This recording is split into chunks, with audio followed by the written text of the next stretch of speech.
Now, I know many people have been following the news in Delaware today and we're going to have a lot of questions. And so here's what I'll say at the top before I turn it over to my colleague, the Admiral. Hunter Biden is a private citizen, and this was a personal matter for him. As we have said, the President, the First Lady, they love their son, and they support him as he continues to rebuild his life. This case was handled independently, as all of you know, by the Justice Department under the leadership of a prosecutor appointed by the former president, President Trump. So for anything further, as you know, and we've been very consistent from here, I'd refer you to the Department of Justice and to Hunter's representatives, who is his legal team, obviously, who can address any of your questions. All right, Darlene, what you got? Thank you. Have you seen the president since Hunter Biden showed up in federal court, since the deal fell apart? Did he have any reaction that he has agreed to allow you to share with us? So I'll tell you this, and I'll repeat this as what I said at the top, which is the president loves his son. The president and the first lady love their son, and they support him as he's rebuilding his life and trying to move forward. I have not spoken to the president today. He has been busy continuing to work on behalf of the American people, as he does every day with internal meetings, and so I will leave it there. Hi, Karine. Earlier this week, you said the president was never in business with his son, but can you say specifically that the president did not have discussions of any kind with Hunter about his business dealings? I appreciate the question. I've been asked this question multiple times in different variations in different ways. As you mentioned, I was asked this question multiple times on Monday. Nothing has changed. I don't have anything to add to what I stated on Monday. Thanks, Karine. Have the president and his attorneys been in touch with Hunter's legal team today, and have they been keeping tabs on the proceedings? Look, I don't have anything to share. I would refer you to, on this particular issue, I would refer you to Hunter's representative. I would refer you to the Department of Justice. I don't have anything to share beyond on what I shared at the top of this briefing. It's extremely rare in such a high-profile case for a plea deal to fall apart like this.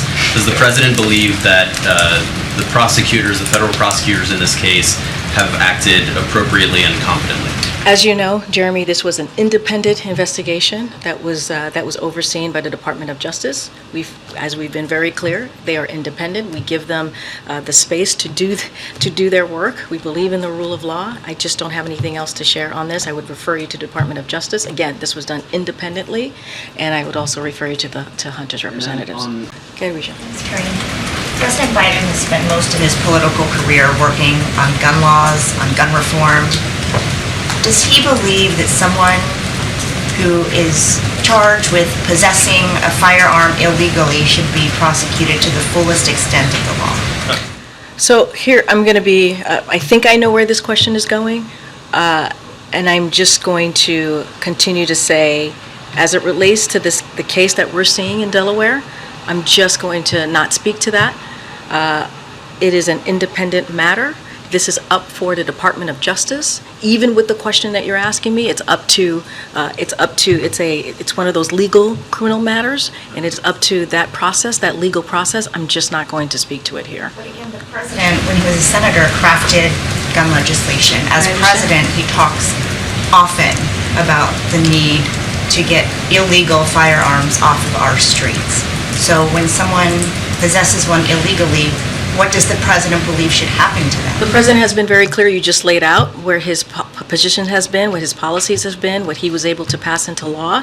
I'm going to be very mindful here. I'm going to be very careful because I see where this question is going, and I'm just going to refer you, as this has been an independent investigation. It's overseen by the Department of Justice.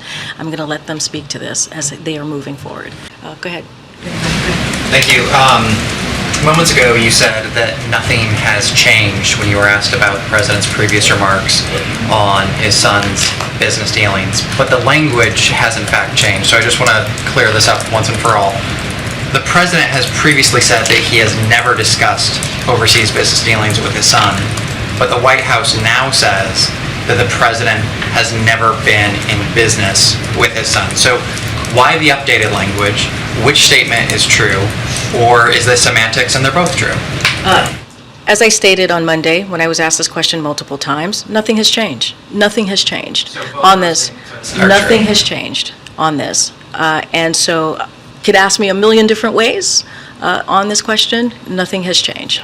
The only reason I ask is because the White House and the President's Circle, that language does seem to be somewhat different. I didn't know if there was any distinction there. I wanted to ask, though, about Elizabeth Naftali. She's made more than a dozen visits here to the White House and met with some of the President's most senior advisors. Can you tell us a little bit more about those visits, why she was here?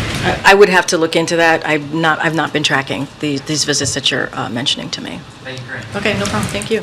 I'm trying to, go ahead.